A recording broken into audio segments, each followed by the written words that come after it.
जय श्री श्याम। शीश के दानी श्याम बाबा खाटू वाले की जय। नीले घोड़े वाले की जय। श्री श्याम अवतरण कथा। भक्तों, पांडुपुत्र महाबली भीम का पौत्र और घटोत्कच का पुत्र बर्बरीक बड़ा वीर और धार्मिक प्रवृत्ति का था। परोपकार की भावना उसमें कूट कूट कर भरी थी। बचपन से युवा अवस्था तक उसने घोर साधना कर अनेक सिद्धियां प्राप्त की। कुरुक्षेत्र में उपलव्य नामक स्थान पर कौरव और पांडवों की सेनाएं एकत्रित हुई थी। महाबली बर्बरीक भी इस युद्ध को देखने के लिए कुरुक्षेत्र आ पहुंचे। उन्होंने निश्चय किया कि वो उस दल के साथ लड़ेंगे जो निर्बल होगा तथा जिसके साथ अन्याय होगा।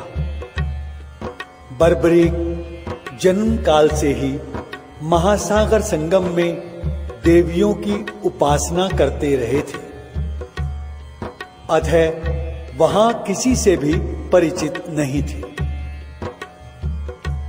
तेजस्वी बर्बरीक को देख दोनों दलों के योद्धाओं ने उन्हें घेर लिया और पूछने लगे, महाबली आप कौन हैं और किस पक्ष की ओर से युद्ध करेंगे? बर्बरीक ने कहा, मैं भीमसेन का पौत्र एवं घटोत्कच का पुत्र बर्बरीक हूं। अभी मैं तटस्थ रहूंगा और दर्शक की भांति युद्ध देखूंगा।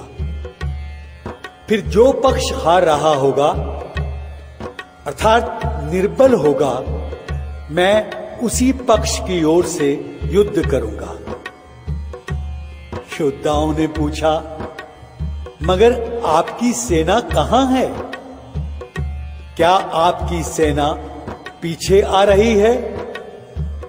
तो भक्तों, बर्बरीक ने कहा, नहीं, मेरी कोई सेना नहीं है और ना ही मुझे सेना की आवश्यकता ही है, क्योंकि मेरे पास 3 बाण हैं और इसमें से प्रत्येक बाण शत्रु सेना के संहार करने की सामर्थ्य रखता है।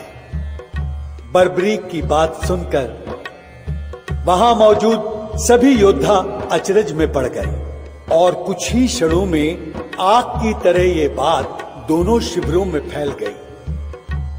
श्री कृष्ण सोच में डूब गए कि यदि ये महावीर निर्बल का साथ देगा तो पांडव तो जीतकर भी हार जाएंगे और ये युद्ध असफल हो जाएगा, और यदि पांडवों को पहले निर्बल सिद्ध करना पड़े तो उसका अर्थ होगा 3 पांडव भाइयों का वध, जो पराजय से भी अधिक कष्टकारी होगा। आखिर वो योद्धा है कौन जो केवल 3 बाणों से शत्रु सेना का संहार करने की क्षमता रखता है? श्री कृष्ण को चिंतामग्न देख अर्जुन ने कारण पूछा, तो उन्होंने वीर बर्बरीक के निश्चय के विषय में बताया।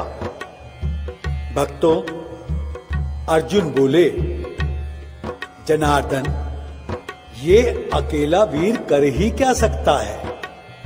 मेरे गांडीव की टंकार सुनकर ही भाग खड़ा होगा। बेचारे के पास न सेना है न शस्त्र, 3 बाण लिए फिरता है। अपनी प्रतिष्ठा बचाने के लिए ही बाद में लड़ने का बहाना बना रहा है। श्री कृष्ण बोले, मुझे लगता है इस वीर में अलौकिक शक्ति है, इसलिए इसकी परीक्षा लेकर देखते हैं। तब दोनों वीर बर्बरीक के पास पहुंचे। बातों ही बातों में श्री कृष्ण बोल उठे, महावीर बर्बरीक, तुम 3 बाणों से पूरी सेना का संहार करने की बात करते हो। मुझे तो लगता है तुम अपनी कायरता छिपाने के लिए बाद में लड़ने की बात कर रहे हो। 3 बाणों के सहारे तुम विजयी सेना का संहार कैसे कर दोगे? तब बर्बरीक ने कहा, श्री कृष्ण, देखिए, मैं इस तरह संपूर्ण शत्रु सेना का संहार कर सकता हूं।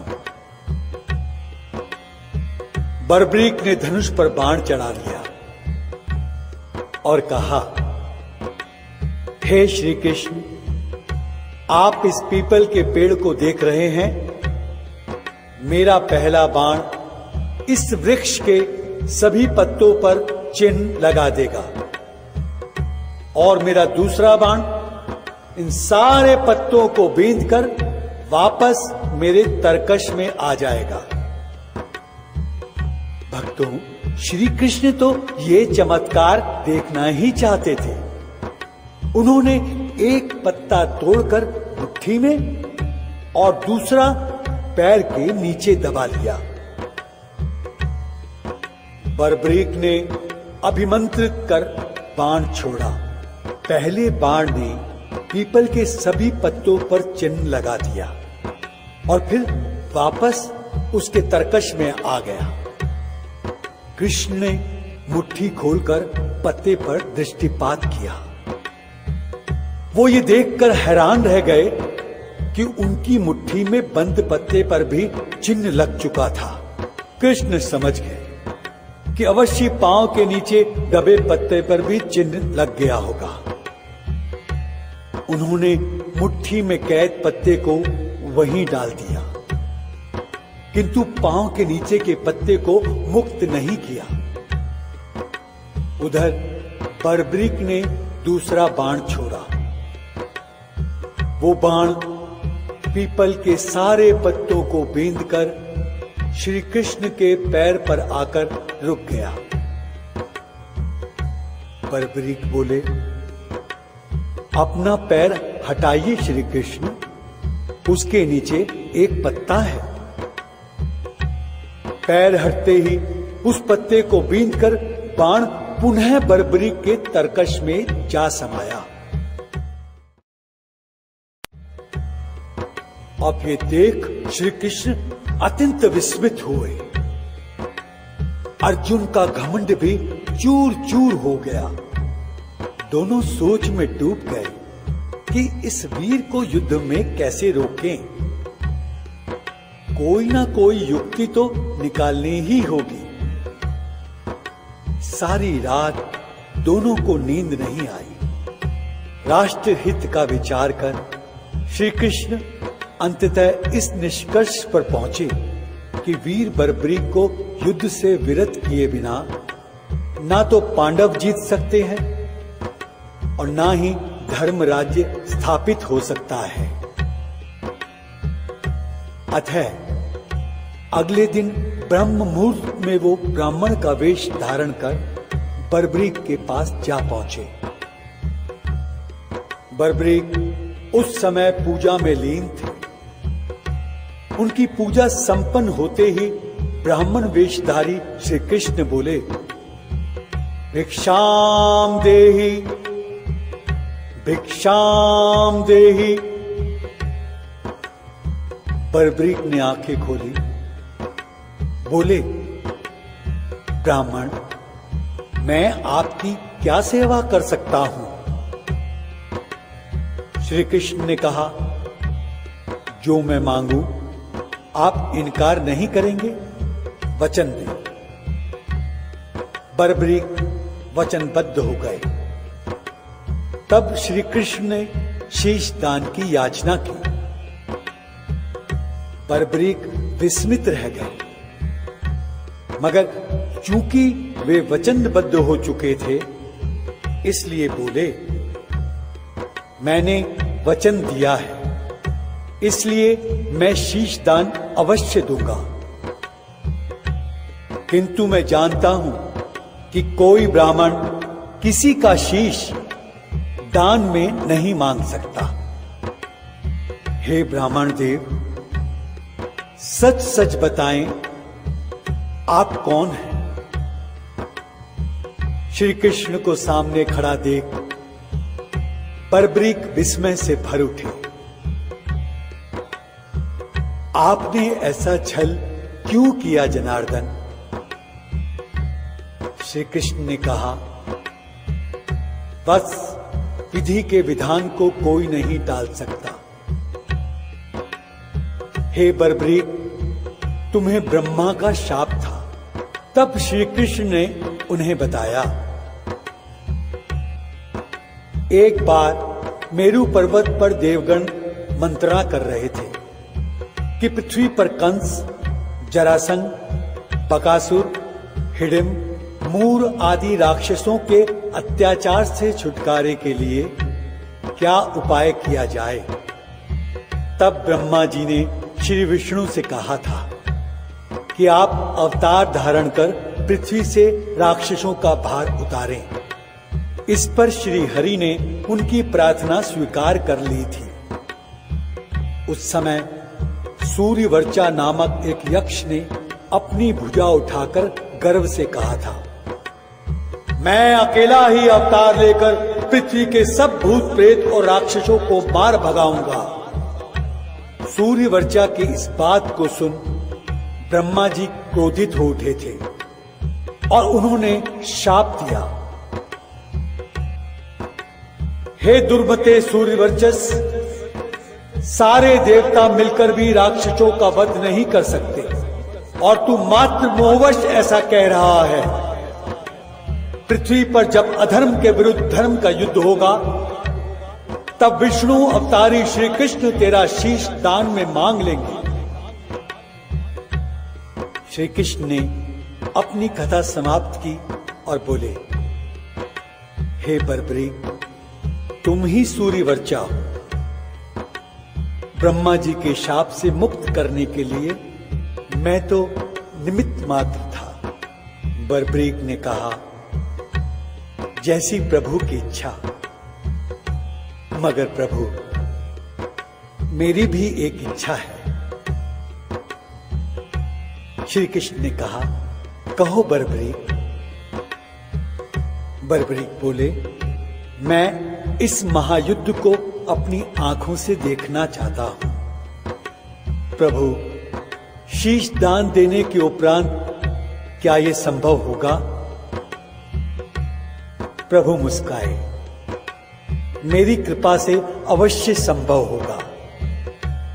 बर्बरीक, तुम न केवल देख पाओगे बल्कि सुन और बोल भी सकोगे। ये सुनते ही महाबली बर्बरीक ने अपना शीश काटकर श्री कृष्ण को भेंट कर दिया। श्री कृष्ण ने उस शीश को प्रणाम किया और बोले, वत्स, तुमने राष्ट्र हित में बहुत बड़ा बलिदान दिया है। जब तक पृथ्वी, नक्षत्र, सूर्य और चंद्रमा रहेंगे, लोग तुम्हारे शीश की पूजा करेंगे। तुम मेरे श्री श्याम रूप में पूजे जाओगे। फिर श्री कृष्ण ने वीर बर्बरीक के मस्तक को वहां सबसे ऊंची पहाड़ी पर रख दिया और बाकी शरीर का अंतिम संस्कार भी कर दिया। तब कौरव और पांडवों की सेना में घनघोर संग्राम छिड़ गया। महाभारत का यह युद्ध 18 दिन चला, जिसमें पांडव विजयी हुए। युद्ध की विभीषिका का अनुमान इस बात से लगाया जा सकता है कि दोनों पक्षों में मात्र 10 योद्धा जीवित बचे थे। पांडव पक्ष में 5 पांडव, श्री कृष्ण और सात्यकी, तथा कौरव पक्ष में अश्वत्थामा, कृपाचार्य और कृतवर्मा। विजय के नशे में चूर पांडव बढ़ चढ़कर डींगे मार रहे थे। अर्जुन कह रहा था, मैंने कर्ण, भीष्म पितामह, गुरु द्रोण को ना मारा होता तो हम युद्ध हार जाते। भीम बोला, धृतराष्ट्र के पुत्रों को मैं ना मारता तो युद्ध हाथ से निकल जाता। धर्मराज युधिष्ठिर कुछ कुछ वस्तु स्थिति से परिचित थे। बोले, जनार्दन, आपने ही हमें इस महासंग्राम में विजय दिलवाई है, आपको नमस्कार है। इस पर नकुल और सहदेव बोल पड़े, श्री कृष्ण तो सारथी मात्र थे, इन्होंने युद्ध में कौन सा पराक्रम दिखाया है? पराक्रम तो हमारी तलवारों ने दिखाया है। श्री कृष्ण ने उनका गर्व चूर करने की गरज से कहा, वीर बर्बरीक ने सारा युद्ध देखा है, क्यों ना उसी से पूछा जाए कि तुम में सर्वश्रेष्ठ योद्धा कौन है?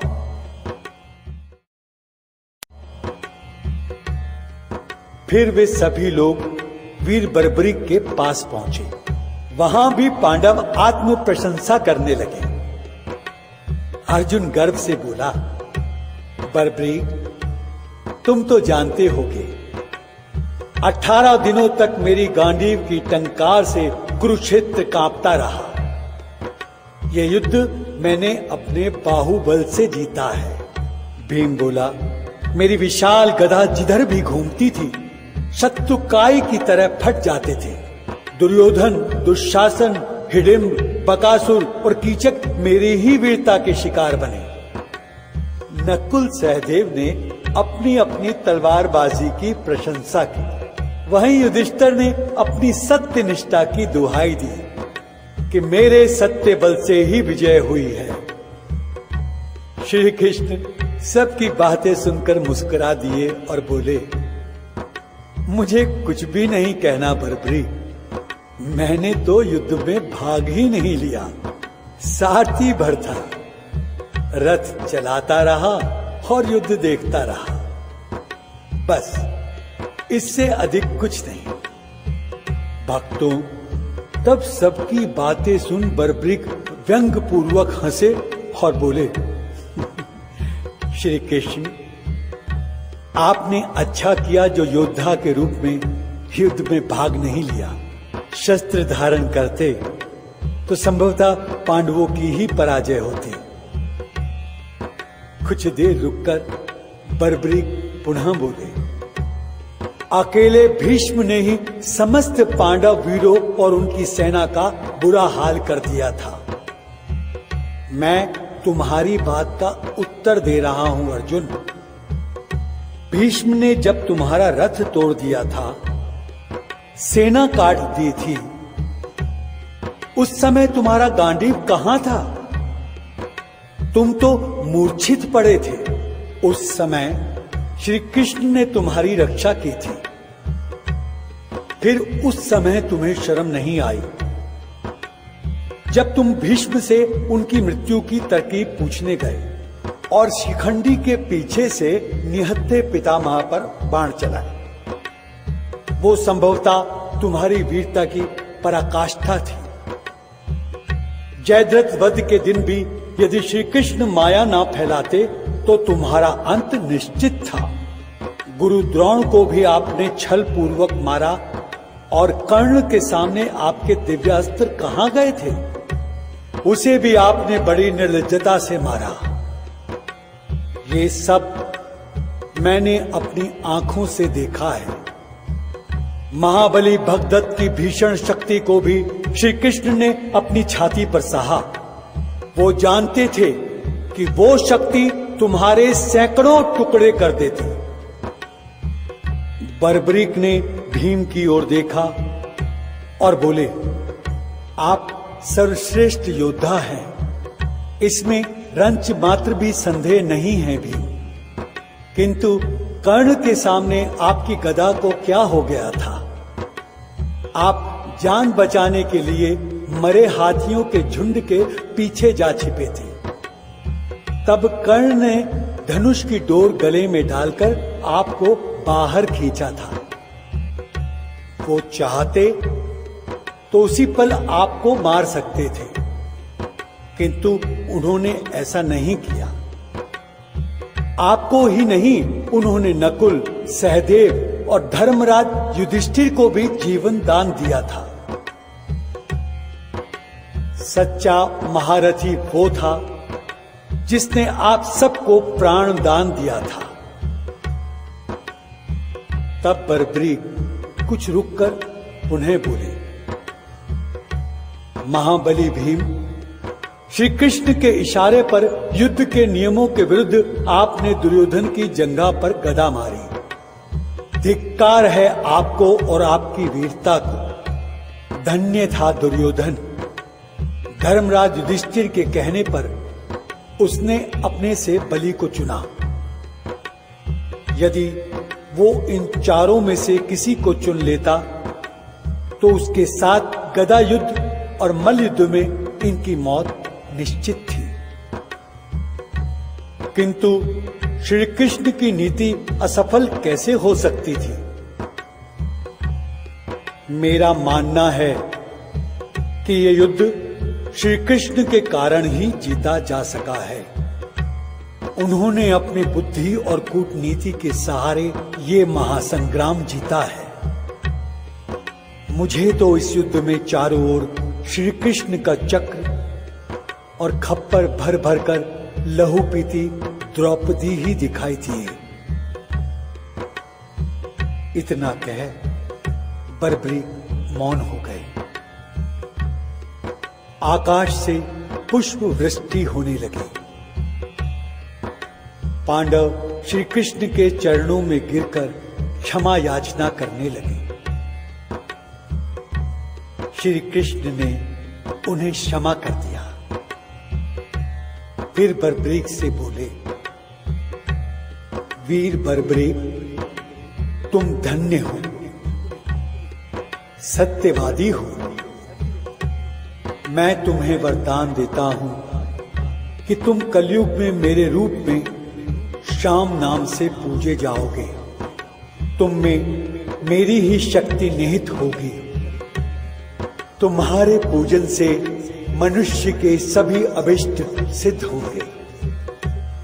श्री कृष्ण ने वीर बर्बरीक को पुनः आशीर्वाद दिया और बर्बरीक अंतर्धान हो अपने अभिष्ट स्थान खाटू में आ गए। अपने अवतार संबंधी कार्यों को पूर्ण कर भगवान श्री कृष्ण परमधाम को लौट गए। इधर कलयुग का प्रसार बढ़ने पर भगवान श्याम ने श्री कृष्ण के वर के कारण खाटू में प्रकट होने की अभिलाषा की और बड़े चमत्कारी ढंग से प्रकट हुए। तत्कालीन खंडेला का राजा बहुत धार्मिक प्रवृत्ति का था। खाटू में उसने शिव मंदिर बनवाया था और प्रति सोमवार श्रद्धा पूर्वक पूजा अर्चना को आया करता था। राजा की गायों को ग्वाले खाटू तक चराने के लिए लाया करते थे। एक दिन क्या देखते हैं कि एक गाय एक स्थान पर खड़ी हुई है और स्वतः ही उसके थनों से सारा दुग्ध निकलकर धरती में समाता जा रहा है। पहले ग्वालों ने इसे मात्र एक संयोग समझा, लेकिन जब ये सिलसिला लगातार जारी रहा तो उन्होंने भक्त राजा को सारा वृत्तांत सुनाया।